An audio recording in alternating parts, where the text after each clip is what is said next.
Baik, Assalamualaikum warahmatullahi wabarakatuh. Perkenalkan nama saya Vicky Hardianto dengan NIM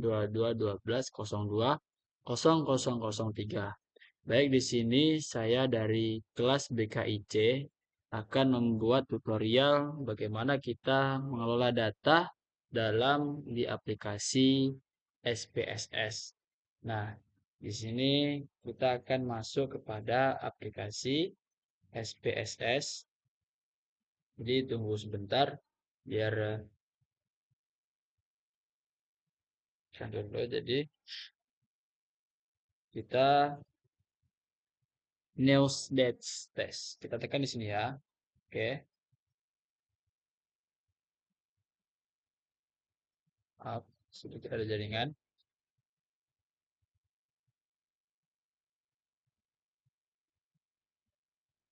Nah, baik. Kita sudah berada di eh, Excel yang mana kita akan mengambil data ini dan akan kita copy untuk kita uji dalam aplikasi SPSS. Nah, jadi kita copy dulu dari satu hingga ke bawah itu sampai poin pertanyaan 30. Nah, kita copy dulu, Ctrl C, dan lalu kita pergi kepada aplikasi SPSS.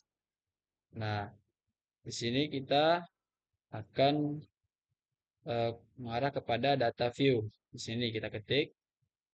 Nah, lalu yang kita copy tadi dari Excel, kita tekan, lalu kita Ctrl V. Nah, di sini beberapa data sudah ada di sini, lalu kita pergi ke variable view. Nah, di sini masih kita akan olah kembali, mana akan kita rubah X, jadi X2.1, dan selanjutnya kita ganti juga dengan X2.2, dan berikutnya X2.3, dan selanjutnya X2.4, dan bawahnya lagi kita ganti X2.5, dan bawahnya kita kasih total. Begitu juga dengan mohon maaf, di sini desimalnya kita ganti dengan 0 ya. Ganti dengan 0, semua kita ganti 0 dari 2 itu.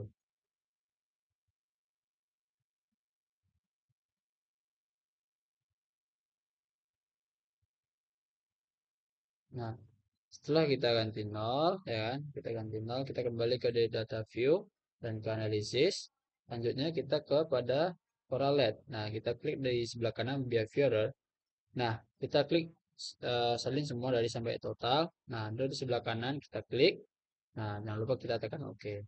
Oke. Nah, dapat kita lihat di sini hasil bagaimana correlation itu ada beberapa jumlah yang sudah keluar. Nah, dapat kita lihat dari rumus eh, DF sama dengan N min 2, dan sedangkan N kita tadi itu kan datanya 30. Nah, sesuai dengan rumus kita kurang 2 dari 30 itu menjadi 28. Nah, sedangkan kita akan menggunakan tingkatan signifikan untuk ujian dua arah itu 0,5 ya. Nah, dari 28 tadi itu di angka 0,3610.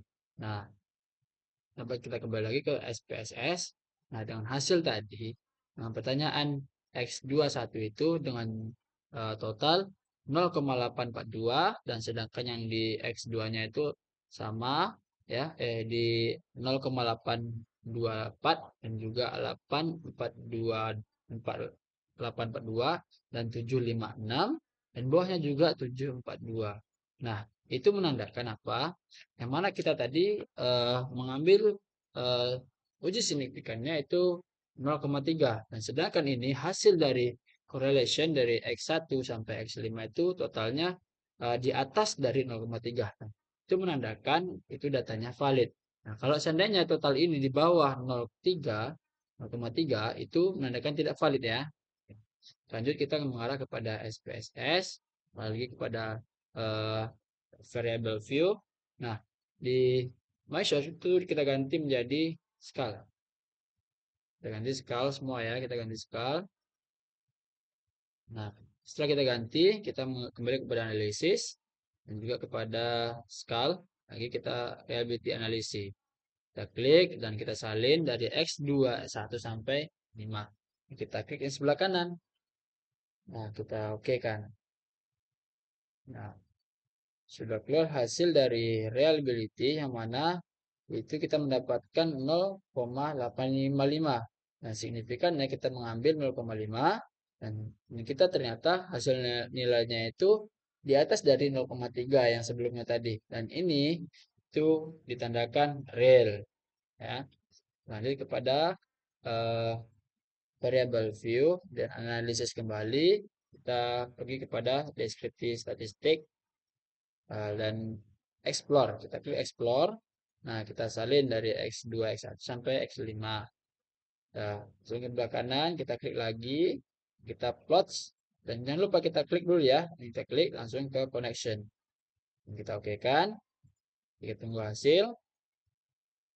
Nah, hasil sudah keluar, yang mana di thesis normality. Nah, di signifikannya itu kan tadi kita menggunakan signifikan 0,5.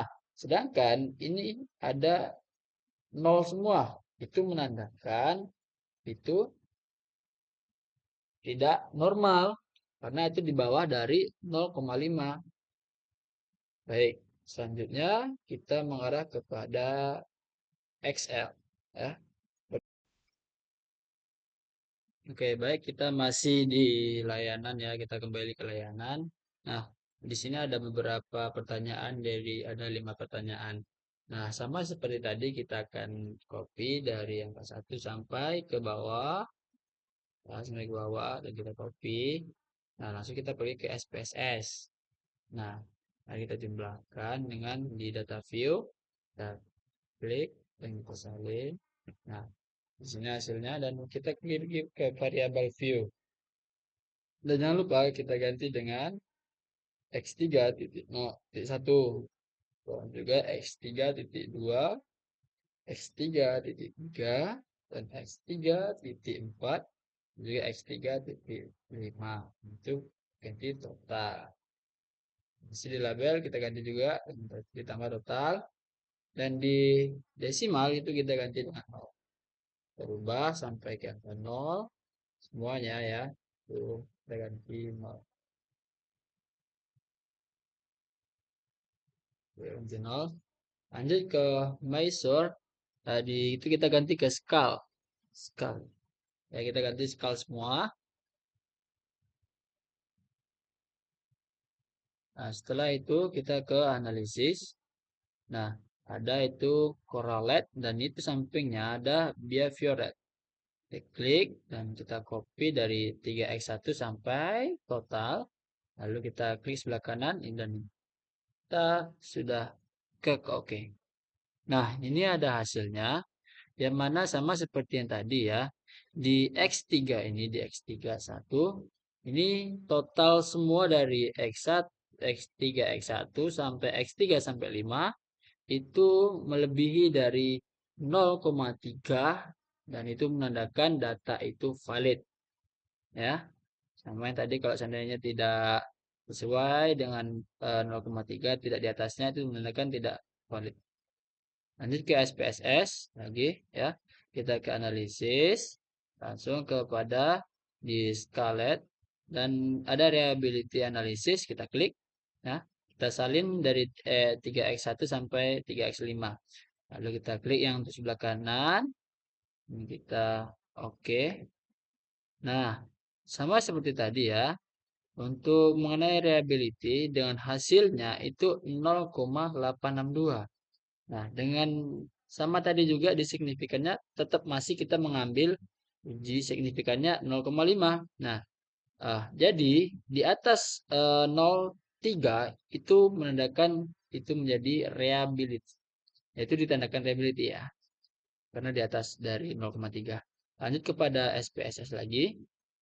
Lanjut kepada analisis. Nah, ada di deskripsi dan statistik masih sama ya. Lalu kita pilih explore, klik explore. Nah, kita salin 3x1 sampai 3x5. Lalu kita klik yang sebelah kanan. Nah, jangan lupa kita ke plots. Dan jangan lupa juga nih diklik ya. Diklik dan continue. Dan oke kan. Nah, kita tunggu hasil.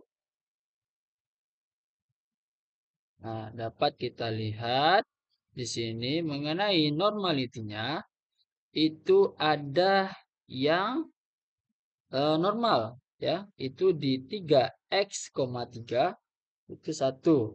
Nah, selain dari 3x 3 itu dari x3 1 2 4 5 itu tidak normality karena cuma satu yang normal di atas dari 0,5 tersebut. Mungkin itu saja yang saya yang dapat kasih tutor bagaimana kita mencari data di aplikasi SPSS. Cukup sekian. Assalamualaikum warahmatullahi wabarakatuh.